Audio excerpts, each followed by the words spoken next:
Welcome to Sweet Life Beat Life. We hope this video helps.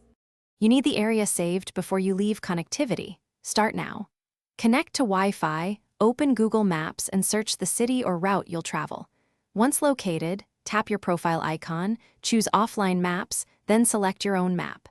Drag and zoom the rectangle to include all streets and key waypoints. Make sure major exits and alternate roads are inside.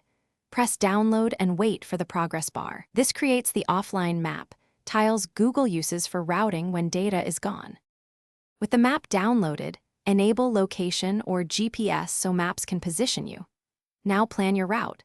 Enter start and end points that lie within the saved map boundary, because Google only computes offline directions for covered areas.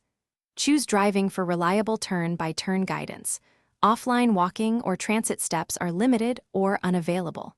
Once done, review alternative routes and save them as starred places if needed. Make sure voice guidance is on so you get spoken turns without data. Start navigation and follow the blue dot and voice prompts.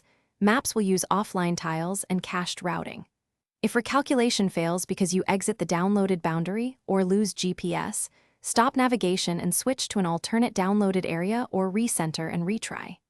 If guidance is missing, check Offline Maps your map update. Re-download expired maps since they auto-expire after about 30 days. One key troubleshooting tip: when lost, toggle location off and on to force a fresh GPS fix, then restart navigation. Thanks for watching. Consider subscribing if we helped you.